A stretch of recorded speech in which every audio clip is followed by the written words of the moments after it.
Welcome to LOA Today. I'm Walt Thiessen. With me today are Louis D'Souza and Anne-Marie Young. This is your Daily Dose of Happy. We are so happy you decided to join us today.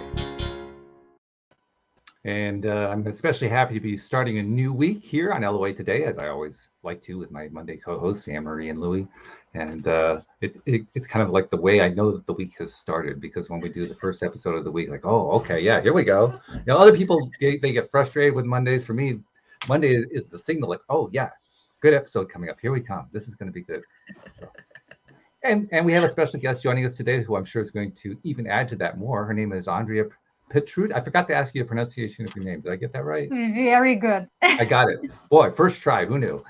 But yeah, Andrea has one of the most interesting titles I've ever heard. I mean, you know, when you book a guest, you find out, you know, what it is, that who they are, what they do, and so forth. And there's usually they give themselves a descriptive title to identify what they do. She describes herself as an intuitive co-empowerment thought leader.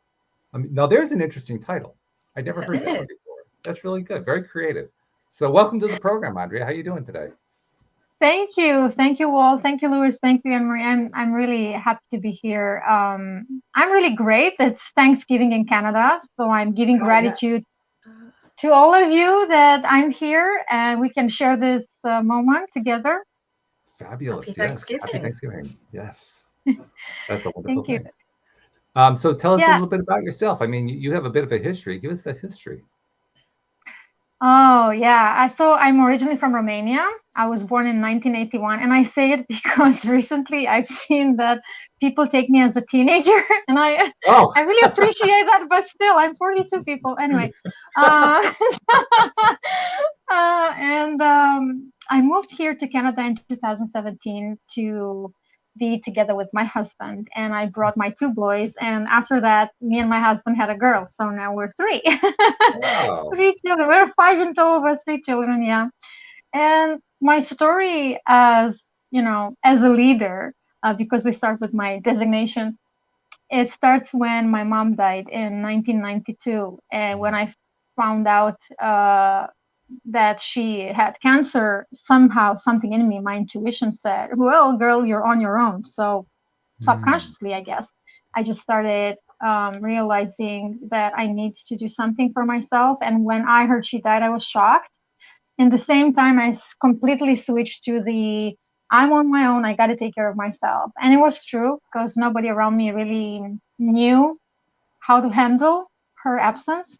And year by year, me and my dad working together to, you know, pull ourselves up. Yeah, sure. And in the same time, you know, growing up, teenager, I wasn't quite the rebel kind, but I was the kind who needs a lot of love. And my dad was trying very hard to take care of me, and he needed a lot of support himself. So he was not in the place to give that. And I looked outside and I started learning about lots of things. I had the privilege and the opportunity to be surrounded by spiritual people from diverse backgrounds and beliefs.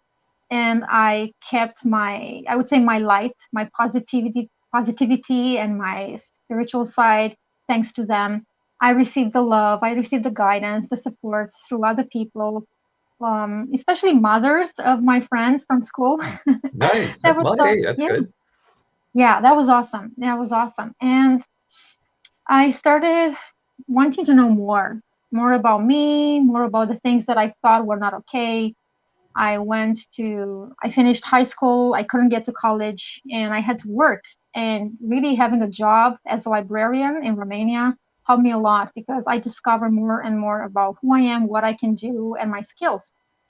And just, you know, life, relationships, and everything really shaped me into who I am and helped me remember my gifts and skills and use them over time. And I got married, have 2 boys from the first marriage.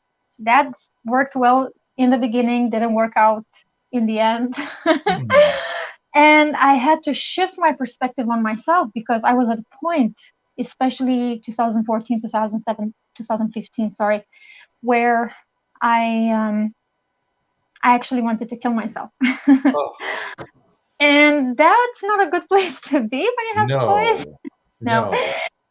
So I remember one thing, and I would like to share just because it may save somebody. I remember one thing where I was, there are some cartoons where the mom is in the bathroom and the kids try to get in. Well, I was in that moment in Wow. the bathroom. I'm like, oh God, I can't handle it anymore.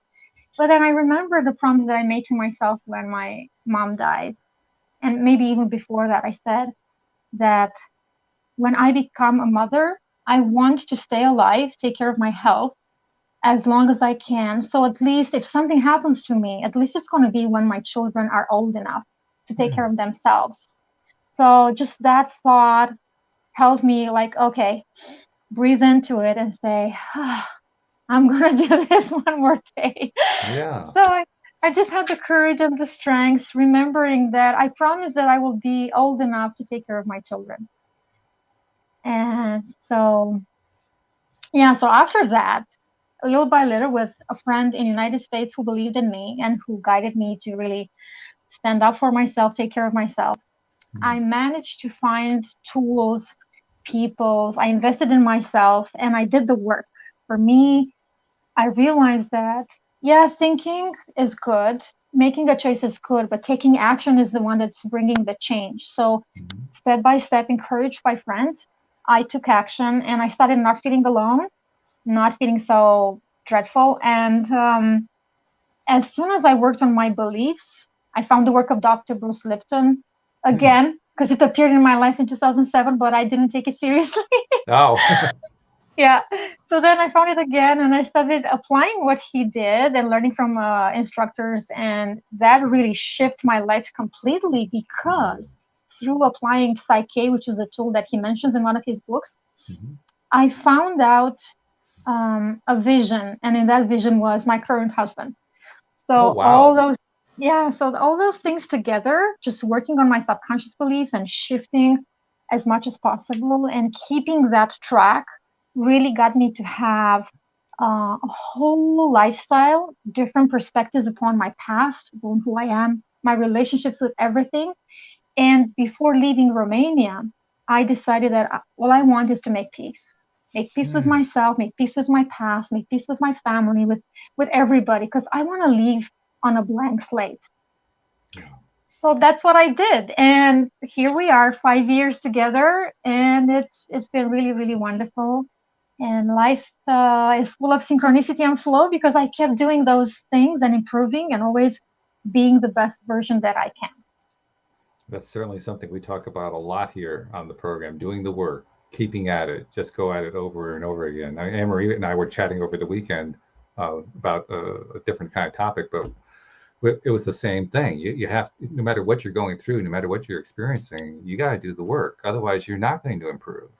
And it's a big deal, especially when you, I mean, my goodness, you had the death of your mother, and then you were experiencing suicidal thoughts and all that. You had your divorce. I mean, all of those things are such traumatic experiences, but they're also, when it's most important, to remember what tools you have available. That's what we were talking about this weekend. It's so vitally important. And you did it, and that's great. Congratulations. Yeah, thank you. It's, I've discovered this weekend, for instance, that we women tend to minimize what we do, what we actually do. And I think it's true. I did it myself. And thanks to people around me like you here, I feel like I can say, it's okay to say. It is really okay. We have to say and acknowledge what we have done because yes, friends matter. Yes, opportunities matter, but nothing would have happened unless we did it, unless we took action, unless we took those steps, unless we made those decisions and stick to them. It is a conscious effort of the individual in the end. No matter how others contribute, if you don't want to listen, if you don't want to do anything, it won't happen. Yeah, it's true. Louis, as we're doing all this, I keep thinking in my mind about how often you talk about make sure you keep your focus. What is it that you don't want, and what does that lead to in terms of what you want? And as Andrea was telling her story, I just kept going back to that over and over again because that's really the path that she was leading up to, right? She'd been through these rough things, and then she kept redirecting to, no, this is where I want to be instead. So it fit in with what you talk about a lot here on the show. Yeah, path paving, pave your path. So the way I like putting it is, if you've got a dirty glass of water, how do you clean it? You just keep on pouring clean water in it, and it'll become clean. And that process of putting clean water in consistently is really what we're talking about. Just focusing on more and more and more what you want is going to bring you more of what you want. So it's pretty simple, but it takes a lot of time for people to truly understand the importance of negativity, and to understand, why what we don't want is so important. Yeah, sometimes we experience negativity very, very deeply and hard and harshly and so forth. So it becomes pretty easy. But a lot of the times the negativity is a little bit lighter, and it's easy to skip over it. So that's why it's such an important thing to remember, that negativity is actually useful, if we can just remember to take advantage of it and say, okay, what do I want instead? I mean, Anne-Marie, you and I were talking about this idea a lot over the weekend, and without getting into the details of what we talked about, it's an ongoing thing, really, because we all have difficulty, stuff going on in our lives. We all have challenges that come along. Sometimes they're really deep. Most of the time they're relatively shallow. But we always have to face up to how we're going to handle these things. Absolutely. What do you think about when you think about that? So when I think about it, I always sort of, it's amazing how much more quicker you catch it. And I do what Louis said. I think about, but don't focus on what you don't want, focus on what you do want. And that's what I tend to go to. But sometimes it is literally just going back to the very basics of taking myself to the present moment, doing check-ins all the time, just all the stuff that you kind of start when you start these kind of practices. So they're things you start with. And sometimes I just go straight back there, start fresh, and build myself back up. Yeah, that's really it. It's also one of the things that, another thing that you and I were talking about this weekend that really makes a difference. I mean, Andrea, I'm curious to know what your take is on this. When you're in a really bad place, that's when you find out just how valuable your social network is. The people that you are socially connected to, whether it be family, friends, whatever, because they can actually help you get through rough times if you have the right social network built up. And when someone doesn't have a good social network built up, that's when it's even harder, because now you can't even lean on anybody else to help you, guide you through whatever it is you're going through. I would look at it slightly differently. Sorry. No, please. Andrea, Walt, I would say that if you have come to understand the law of attraction, you'd understand that even if your social network is minimalistic or if non-existent, if you really focus on what you want, you will draw towards you in any shape or form something that'll come and help. So that's what I'm really looking at the moment is, I really don't mind who's there and who's not there. I'm just really focused on what I want and let the universe bring the cooperative components closer to me so that I can work with them. Yeah. What were you saying, Andrea? Yeah, I was saying that I had both situations happening. So I was deep down, we call it the Marianne, like the Marianne dip, and I don't know, something like that. So I was really, really deep down in the dark stuff and couldn't pull myself out. It was even physically painful, just mentally, emotionally, spiritually, and even physically painful. And there were moments where I had a friend who talked to me, who really encouraged me, and I got into that space where I could make changes. But I also had moments where it was just me and God, just me and myself and I. But in that me, myself, and I was the higher power that I believe in. And, that's why for me now, when I talk to people, I say, maybe somebody believes in you and you have that person to hold on to build something that helps you, that supports you. Maybe there's no human in that moment that you can talk to who believes in you, but there is always something else beyond ourselves that really cares about us, that really holds us. And I think, Louis, here could be that the universe, you can also say universe, that holds you and is going to bring you what you need. And Sometimes I know it may sound simple and it's like, oh, this is, I keep hearing it all the time, but it's true. Ask and you shall receive. Keep asking, keep wanting from all your heart, keep nurturing that ask. And like you said, it's going to come like at the right moment. It may be hard to go through something at some point, but there is a space where God, the universe, meets you and you're going to get that help. That journey of understanding and finding the non-physical part of yourself, which you might call source God, etc., etc. I think it's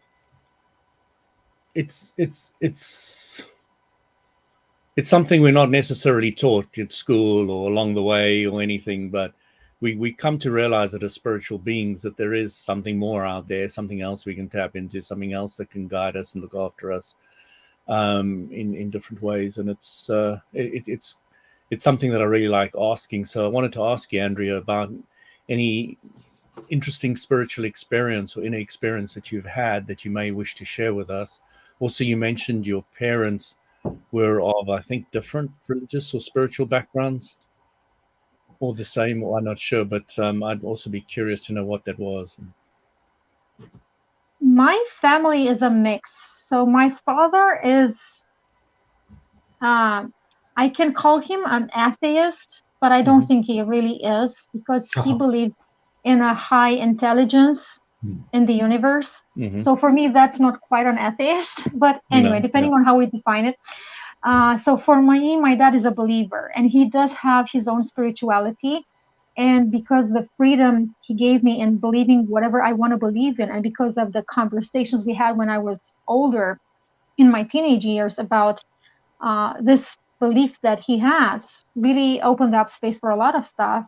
And in childhood, the most, let's say, the one who impacted me the most is my grandmother. She's Christian, or she was Christian Orthodox, and she kept her rituals. She had her faith, and I got used to those things. And the biggest thing that impressed me related to my grandmother was her unconditional love, her devotion, and her resilience. And all those combined for me were like, this is not human.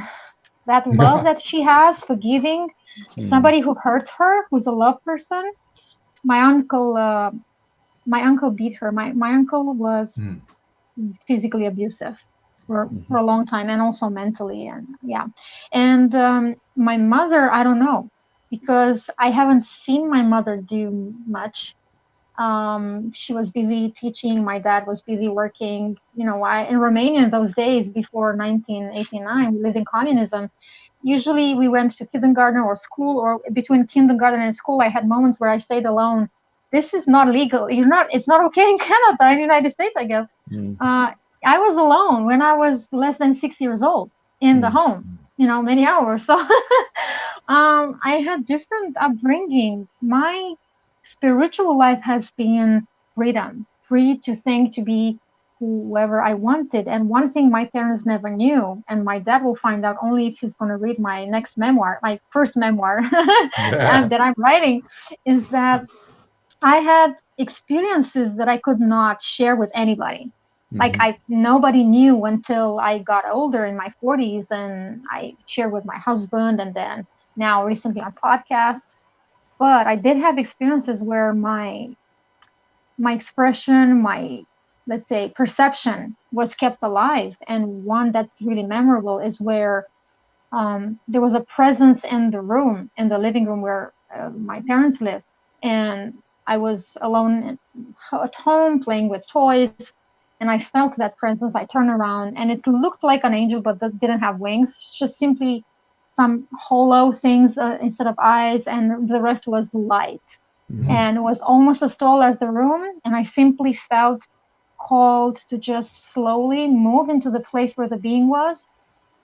And I felt like recognizing that thing, whatever that was.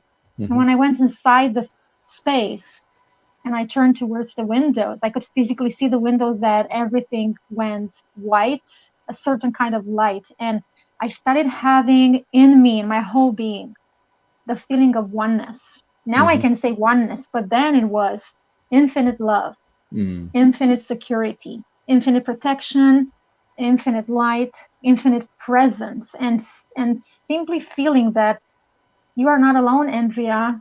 You are all and nothing, you know, and you are not alone. And I kept that in my DNA, I think, in my bones, because for many years, especially after my mom died, I felt that I'm not alone. I felt that the higher power, source, spirit, God, is with me. And I could pull it up. I could go through all the challenges after my mom died and really pull myself up and become the pillar for myself and others. And I disconnected from that experience. And it took me about 20 years to get back after coming back to all sorts of practices and remembering who I am. But yeah, my spiritual life is a combination of having experiences where I kept these insights, intuitions, perceptions alive, not by myself, but with help of all sorts of things and experiences, and also by finding tools, people, having them in my life, applying and using them. And then, you know, they got more and more and more to where my life has been serendipity in the last 2 years. Sorry, you said your life has been Serendipity. or serendipity. That's the word I missed. Okay. Yeah, or synchronicity, how people say. Yeah. Yeah, I mean, synchronicity comes and goes as enlightenment or alignment comes and goes. And the thing we were discussing a fortnight ago on the podcast was, as I said to the lady, if we were always happy, we wouldn't know we were happy. So true. And a lot of people don't really get that. They always want to be happy and have peace everywhere. And if you had peace all the time, you wouldn't know it was peace. You know, you'd be clueless. So we really need to understand in life, I find more and more, specifically looking at the ecological environment and soil that I'm big into at the moment, is there's everything's linked to everything else. And you kind of have to learn to respect all the chains in the process, or at least as many as you can be aware of, because they all work together. And it's the same with contrast. You know, when you know what you don't want, you have a better idea what you do want. And so, you know, it just works in a circle. If you only know one, you don't know the other. And you become very, very comfortable and happy with negativity, with challenges, or whatever the words you want to call them, because you're realizing that they're there to help you expand.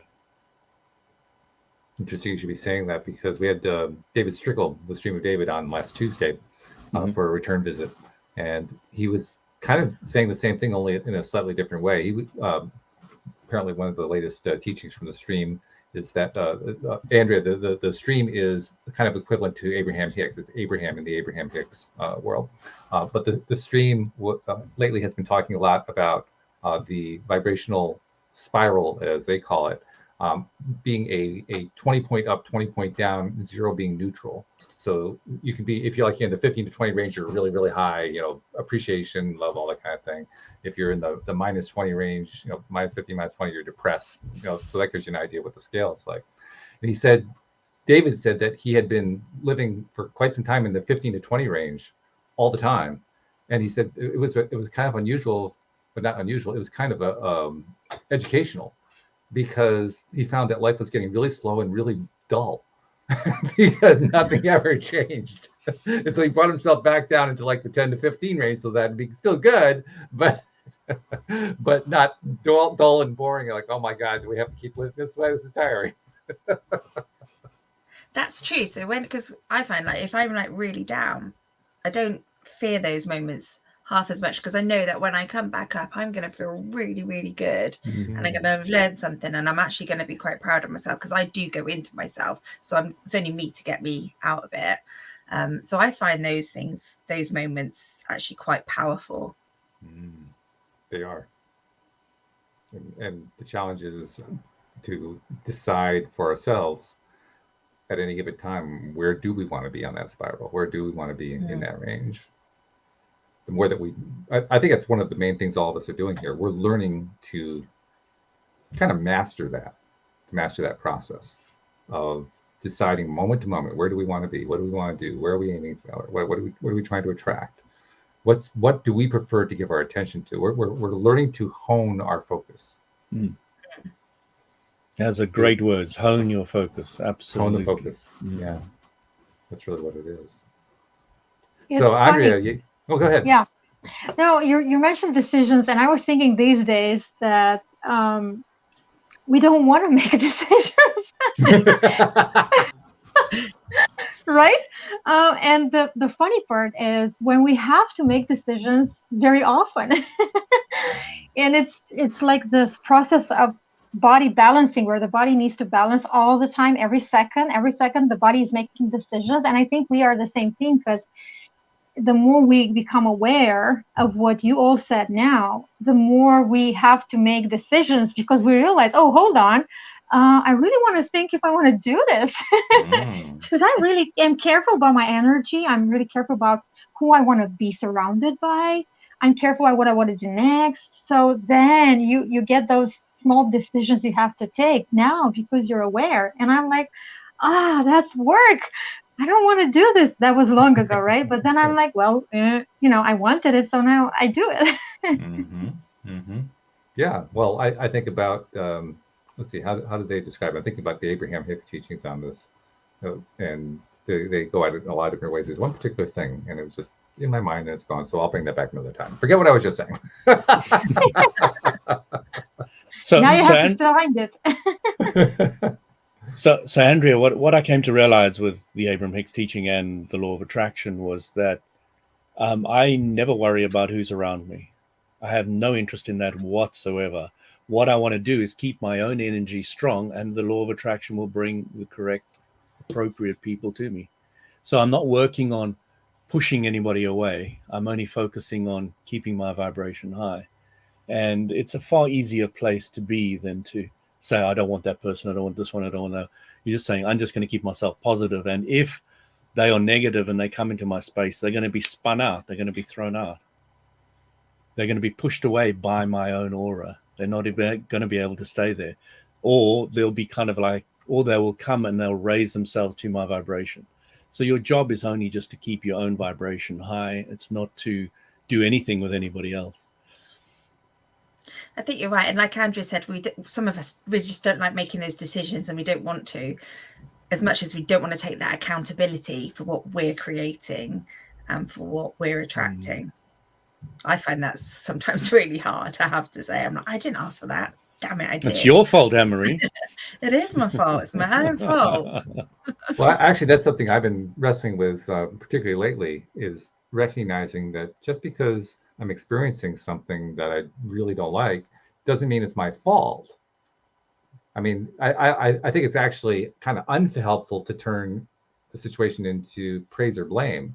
I think it's more appropriate to say, well, probably. did I have a thought process that led up to this? Well, yeah, obviously I did. Otherwise, I wouldn't have experienced it. But just kind of take the right and wrongness out of it, because I think that screws me up more than anything else. Saying, well, yeah, I mean, absolutely, Walt. Yeah. Every subject's two subjects. So let's take the subject. The subject would be blame.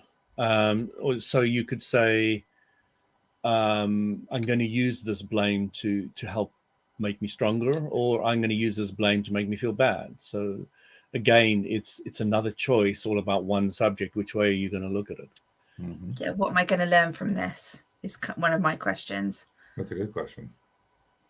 Not easy to remember, but when you can remember that, that's going to really redirect you quickly. Absolutely. Yeah. Quicker and quicker and quicker, and it becomes easy and easy and easy because you've practiced it and you become an active vibration for it. Mm-hmm.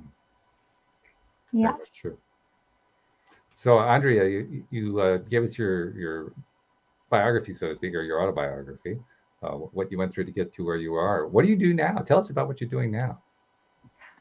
Last year I started my company thinking of relationship coaching, because I saw my life and I was like, well, I turned relationships that were not so good into relationships that really empower me, nurture me, or simply that bring peace.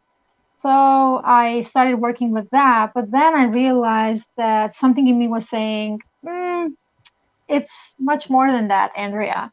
And I had to go through a process of self-leadership, self-discovery, really getting uncomfortable to recognizing that I am a leader. So I got to start leveling up and really use all my gifts, because leadership is where I thrive and where I can bring the best that I can serve people with. And now I do leadership coaching, especially for those who are intuitives, empaths, visionaries, anybody who has a mission that is called for in their heart and they want to be change makers today. It's interesting to me that you start off describing it as a relationship coach, and then you talk about it as leadership. What's the connection in your mind there? Well, a leader needs to have good relationships with themselves, with others, with life, with their mission, with their values, with beliefs, and to be able to build relationships, because if you want to bring change, you gotta have those relationships in place, especially if there are things you cannot do and you need somebody else to help you, either to you delegate it to them or you collaborate with them in any ways. You know, even with clients, you gotta know how to communicate well and how to have good relationships with clients, because there are many people who they are very good in many ways, but they really don't do well in relating with their clients or colleagues or employees.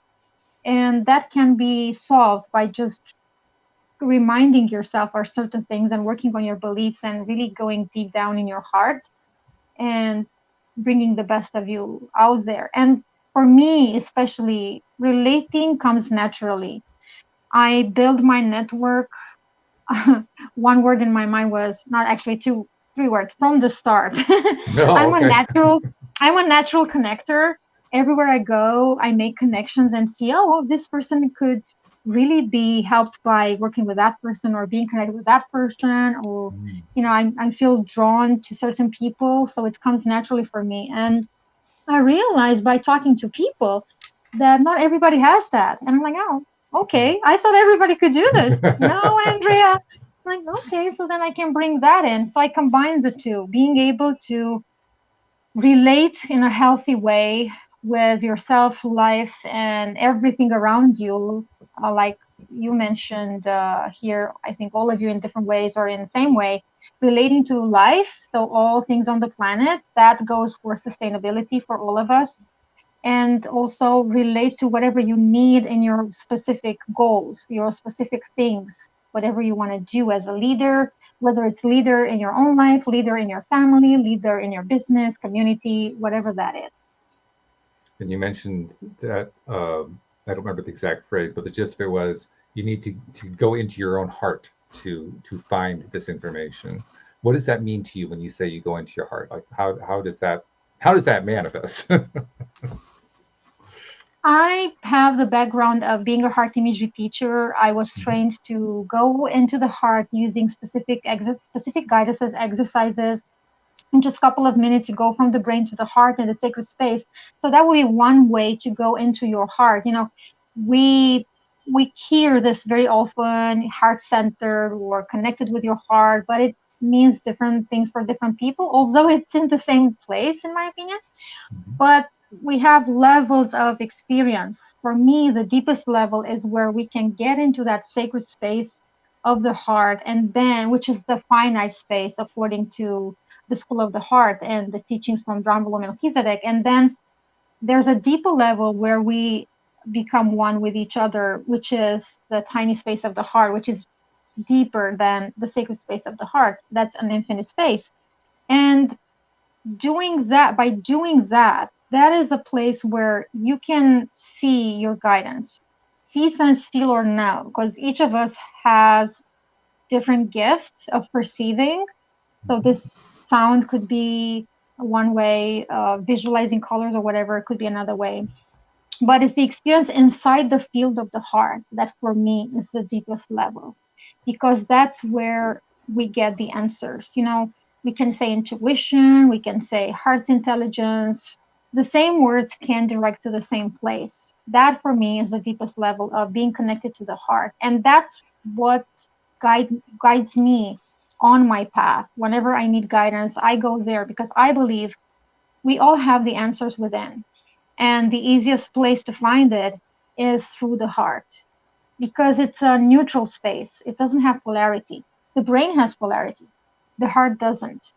And it's a safe place to be in. It's only yours. You allow only what you want inside your heart. You're going to call in what you want and what you need inside your heart. And you are going to receive only what it is in your best and highest interest.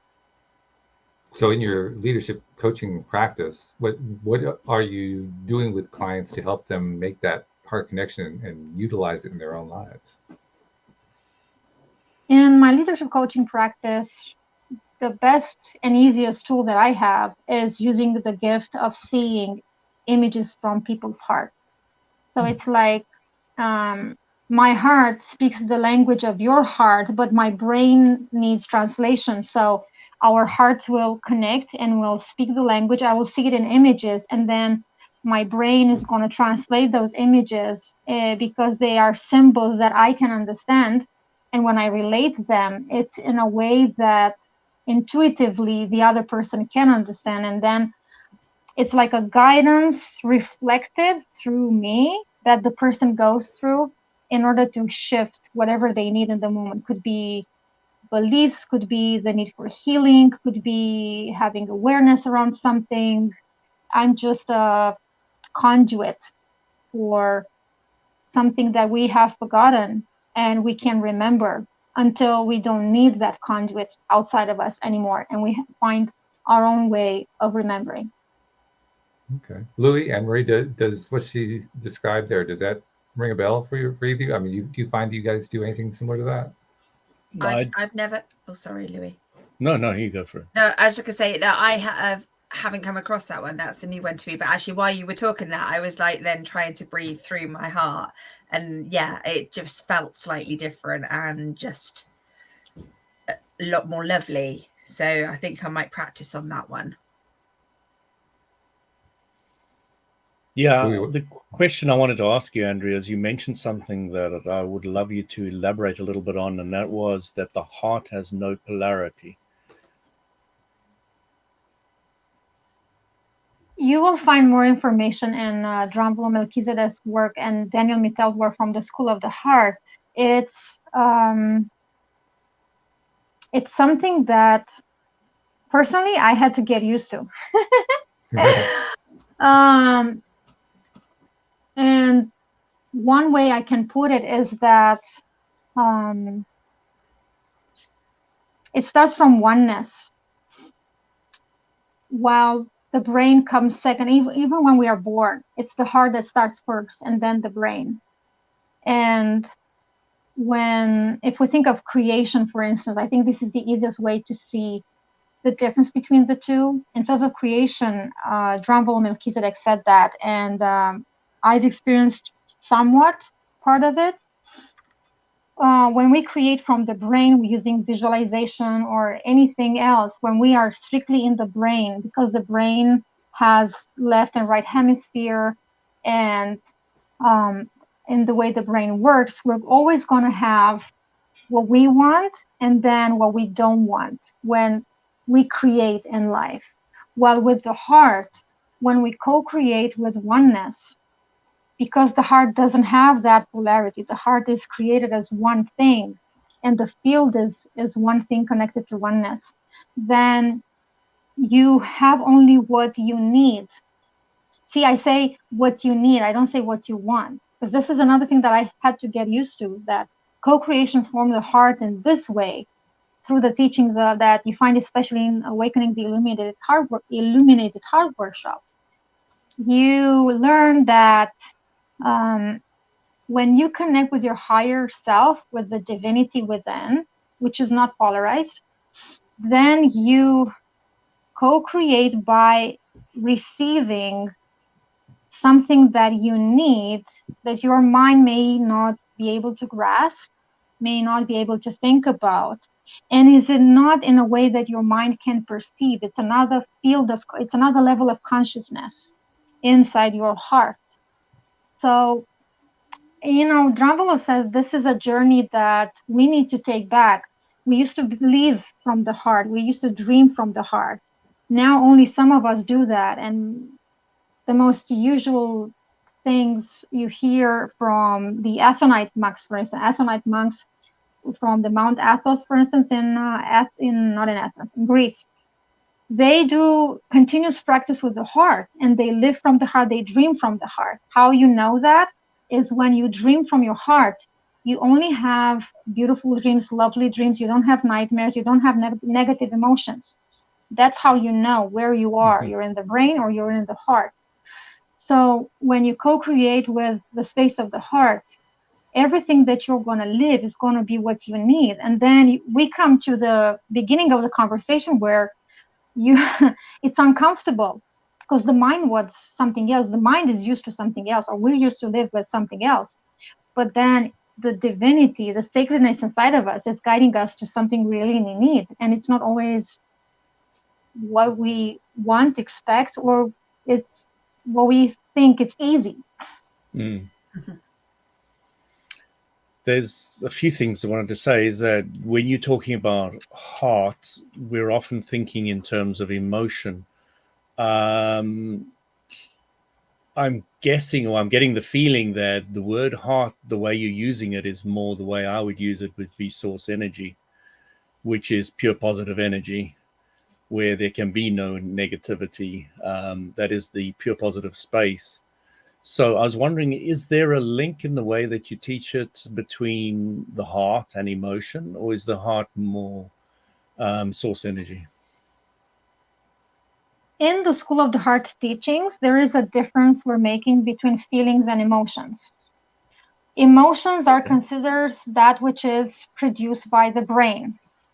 And feelings is that which is produced by the heart. And feelings are love, compassion, anything that's expansive, while emotions are like fear, for instance, it's constrictive. So that would be, I hope, an easy way to separate these two, feelings and emotions. I've never thought of separating feelings and emotions. I'm going to have to think about that one. Interesting point. Language, right? Because we use them interchangeably in our everyday life.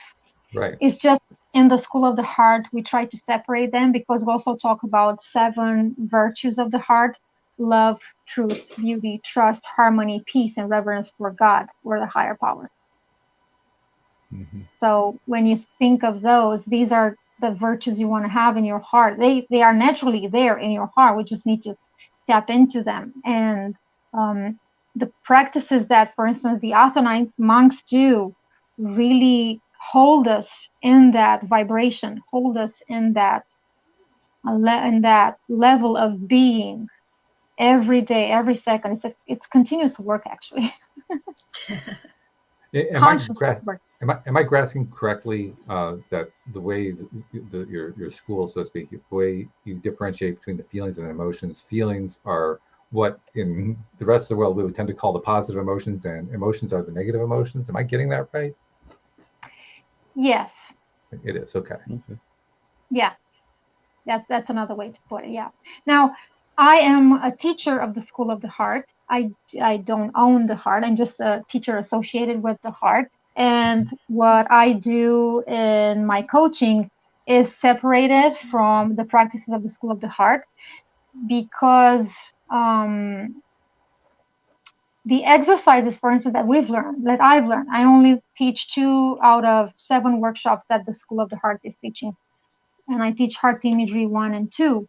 In those, we learn exercises that anybody can do at home, through which we go down from the brain to the heart and the sacred space. And there's a specific guidance which you go through so that you get the answers or messages or transformation that you need in the moment to find peace, to release or transform emotions, whatever that is. Any exercise you pick is going to bring anything you need. And in a way, it's the same with the guidance that I do through this way of seeing images in other people's hearts. The difference is that what I do is not an exercise. It is something that happens according to the needs in the moment of the person in front of me. So it's like their higher power is guiding, if the person allows to be guided, is guiding the process that they need to go through in order to receive what they need in the moment. So when you are tying that into, I'm looking for vocabulary here, to what you're doing within a session with somebody. Leadership coaching. Yeah. Right, leadership coaching, yeah. So in the context of leadership coaching, when you are in that moment with them, you're engaging not just on a verbal level with them, but you're also doing this other part to essentially connect to who they are, and I'm not quite sure exactly what you're doing with that information, but you're making that connection. Yes, it's a process of remembering who they are. Basically, that's what it is. And it doesn't come from me, it comes from themselves, which for me is fascinating, to be able to perceive what somebody else has inside and be able to listen to the messages, listen to their own language, and transfer that in a way that their mind can understand, not just their soul, their spirit, their whole being, but the mind can understand, because we're making decisions at the mind level, right? But it's the subconscious that leads us. That's one thing that Bruce, when I heard this first time, I was like, 95% of my life is ruled by my subconscious. I don't like that. It's a really awful thing. Yeah, I mean, like, this is out of my control is what it feels like. Yeah. Exactly. So I didn't want to. I was like, no. I don't want to deal with it. But then when everybody says the same thing, you're like, okay, I'll deal with it. The reluctant student. Exactly, that's what I was. And then this process of through the heart, how, honestly, I'm going to say this is not just my gift. Everybody has this gift inside, and everybody can do it in their own way. It's just that some of us discover it and can help others discover it on their own. Like, we all have our own things through which we remember. We discover who we are, and we get our gifts out, and we use our potential. It's just that sometimes we need somebody else to help us until we are on our own. So for me, that is leadership coaching. It's a process where somebody's there to help you lead your own way. That's interesting. So basically redirecting the word leadership away from what is typically used, like in business circles. Oh, I'm going to teach you, I'm going to be your leadership coach. Okay, taking it away from that concept and putting it into the concept of, I am, through this coaching, leading you to your own self. It's a different use of the word leadership.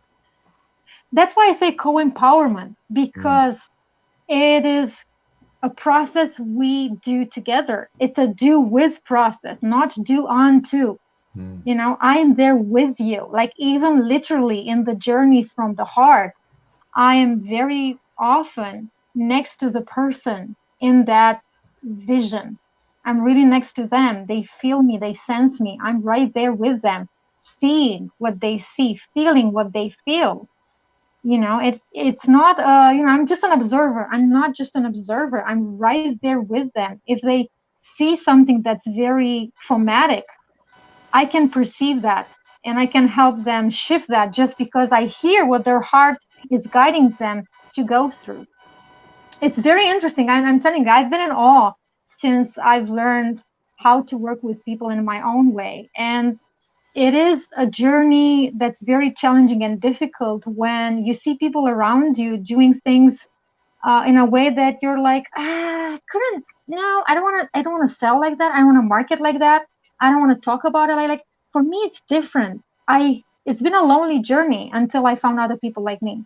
Well, that's understandable, sure, because we do look for people who are like us, who we can identify with and share things with and so forth. Anne-Marie, I know that you're just in the early stages of taking your earliest steps into the coaching space. When you're hearing this, what are you thinking? I'm curious to know what's going on in your mind right now. Oh, it just sounds so fascinating. And I love the fact that you picked on leadership and your explanation on how you do your leadership. You're leading people. That's just literally, if you're going into coaching, that's what you want to do. You just want to empower people to just achieve what they want to achieve. And it just sounds very exciting. Just makes me feel quite pumped up. Well, that's cool. That's a nice response. Of course, Louie's been coaching for forever, usually in the sauna, but he's been coaching all over the place. I don't coach. Okay, so I just share my passion. That's fine. That's all right. That you can call it whatever you want. I don't really care. I don't want to use the word coaching. No. It's like me not wanting to be a guru, right? Yeah. No, I like the idea of a guru. I know you do, yeah. Because a true guru doesn't teach. He doesn't push. He doesn't That's fool. true. He shows by his living example. That's true. But when you were hearing what Andrea was thinking, what were your impressions? It fits in pretty much exactly with the way I think it and see it, but with different words, different angles, different structure. And of course, that is what is great about anybody on this planet, is if you've learned anything, you can start sharing it with somebody else. And a lot of people get stuck at that stage of, I've only just had a little bit of experience, I can't teach anybody. And that's not really valid at all. And everybody's drawn to different people. So some people were drawn to Andrea. Nobody will be drawn to me, but that's okay. No, we know that's not true. You've told us stories in the past how people are drawn to you. Don't give us, you can't pull that one. Sorry, you're not getting away with it. So, everybody's drawn to different kind of teachers. Some people want a loving heart teacher. Some people want a mental mind teacher. Some people want, this kind of teacher, that kind of teacher, devotions, etc. So the yogis have broken it down to about 4 or 5 different types of people who need different types of teachers. And when I heard it the other day, it's like, wow, that's spot on. Absolutely spot on. You can pretty much break any seeker or student up into those divisions. And, I've always go back to the yogis. They've definitely looked at this in so much more depth and detail and structure and clarity than almost anybody else I found on this planet. But from not out of body like Abraham Hicks type people, from people that are talking from their own perspectives, etc. So yeah, it's just curious as to how you've been doing it, Andrea, and it's really, really interesting. And I admire you for taking the steps and following your own path and doing it, because I can see there's a deep level of honesty and clarity about what you're doing, and I've always loved and appreciated that when I see it in somebody. Also, you've got a really nice, if I may say so, aura. You've got a strong, clear presence, and I'm always appreciative when I bump into people like that. Thank you. Yeah, as I said, it's quite a journey, because I found myself in the position of the person you just mentioned, where I'm at the beginning, but I haven't worked with many people like that, blah blah blah blah blah blah, And then when you look around, you see people who are already made a lot of money and did a lot of stuff. Why? Because they had courage. That's it. They just went like through it. So now they took the bull by the horns and ran. Yeah. Yeah, and I have to recognize I had fear, and I've learned through experience to say, you know what, fear, you're my friend, because resistance and fear, or any kind of resistance, just shows you're on the right path. Like I keep hearing mentors saying the same thing, and I've lived it myself. So when I have it, I'm like, oh, you're here. Oh, okay, good. So I'm going to keep moving. You're going to be here. You can stay right here inside me. I'm going to go through you. I'm going to go with you. But I'm going to go because this is a clear sign I'm on the right path. So no matter what, just do it, because you're going to get the experience. You're going to get, it happened to me too. It comes. It comes. Just like you said, Louis, with that thing of just keeping the track, and the universe is going to bring. That's what happened to me too. Interesting how you really embrace the fear that way. I mean, it's not most people, their tendency would be to run away from it, or to avoid it, or if there's a resistance point, oh no, we got to get around the resistance point. You want to run head on at it. Okay, let's go. I'm a relationship girl, right? So for me, I use the idea of relationship with everything. I have relationship with air. I have relationship with the wings of birds. I have relationship with like anything. If there's something that bothers me or whatever, I'm like, how can I relate with you? How can you and I have a relationship here? And just take it and like, okay, so this is your message. This is what you want. Okay. Remember, Anne-Marie, when you said you're wondering what's the lesson? I'm asking myself the same thing. Oh, you're here. Like, what's your lesson here? What are you trying to tell me? Oh, good. Okay, let's go together. Andrea, there's a funny story. I was at a big training in Eastern Europe. You might relate to this. And there was this guy who did incredibly well, and he got on stage, and there was this American who was the president and all the rest of it. And he said, "How? What's your secret? How did you do so well?" So this guy said, "This business is all about Russian ships." He says, "Russian ships? What are you talking about?"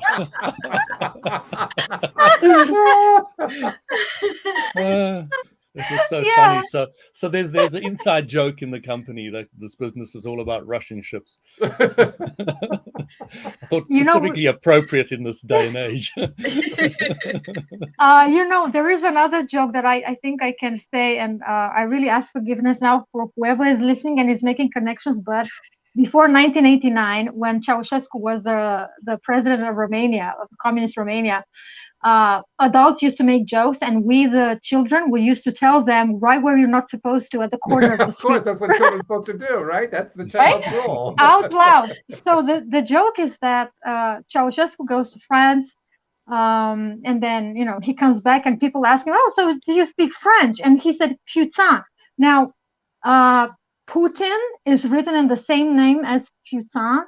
So, and putain means just P-U-T with a thing underneath, and I am. So yeah, like just those jokes then seem like so awkward now.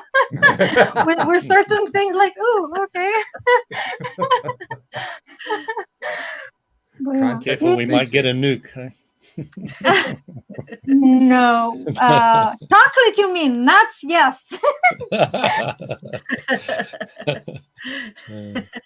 Hey, Andrea, one thing I want to do before we finish up with the show for today is get some information about, well, first of all, you have a little giveaway thing that is available for anybody who wants to take the first few steps on the path that you've taken. Tell us about, I think you call it the 7 keys to clarity.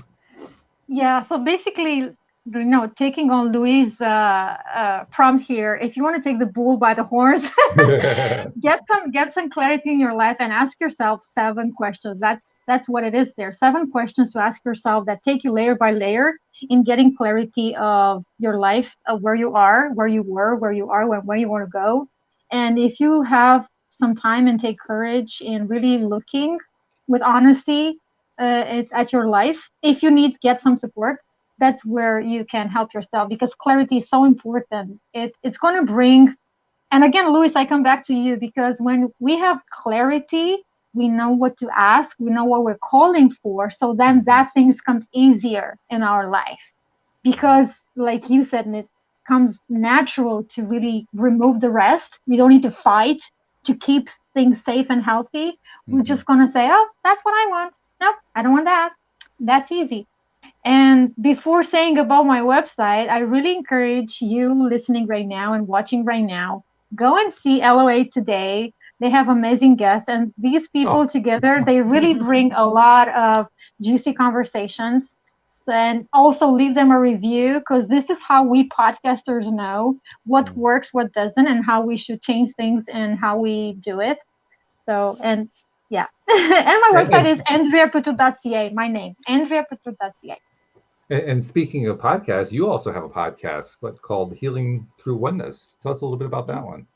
Yeah, my podcast came out of the idea of, hey, I'm a change maker and I want to be inspired by other change makers. So how can I do that? Well, the easiest way is to interview them. I think you said, Walt, right? That the easiest way to learn something, to really be nurtured, is to interview people. So that's what I did. And oh my gosh, the conversations, like really, I completely understand host after having my own show, how much it means, and how much it changes your thinking, your perception, and also the stories we bring as hosts and guests together really are something unique. I have not found things like that outside of the podcasting environment. Like what we are bringing together here, the stories and how we interact with each other is quite special. Totally agree. That's, I think sometimes people, especially if they're thinking about entering the podcasting space for the first time, they kind of get the wrong end of the stick. They think, oh, this is me doing radio and I'm going to have all these listeners. But really, that's not the way to go at it. The way to go at it is, what can I learn out of this? And the interesting thing is, when you really go at it that way, all of a sudden listeners start showing up. That's law of attraction right there, by the way. But that's exactly the way it really works. So, I mean, we all have a tendency to figure out ways, how can I leverage this into something else? How can I monetize it? How can I turn it into something? But there's sometimes it's just good to ask yourself, what can I get out of it? What can I learn from this? What can I grasp from talking with somebody else and really learning to appreciate their perspective? So yeah, I totally get what you're saying. It's a huge deal, and it shows me you're on the right track with your podcast. Your podcast is going to be a success as long as you do that. Same like you guys, right? For so long. One last thing I want to say before you go: there are many people, including on your listening to your podcast, who have heard you, they've seen you, they've read your stuff, but you'll never meet them. You'll never see them. They grabbed something, they heard something that resonated with them. They put it to use, and on their behalf, I want to thank you for what you do, because you don't get thanked for that, and you should be. You keep giving a lot of great stuff out to the world, and those people who you'll never meet, you'll never see, are grateful, but you don't actually hear it. So on their behalf, thank you for what you do. Well, I have to return it, because I thank you, because this is an amazing opportunity. I've never had, well, I did have 3 hosts before, but not one woman inside the group. So yay. Congratulations. Very good. Well, thank you so much for joining us today. And Anne-Marie and Louie, thank you as usual for your wonderful contributions. Thank you to our podcast listeners everywhere. We'll see you all next time here on LOA Today. Goodbye. Thanks, everyone. Bye. Bye.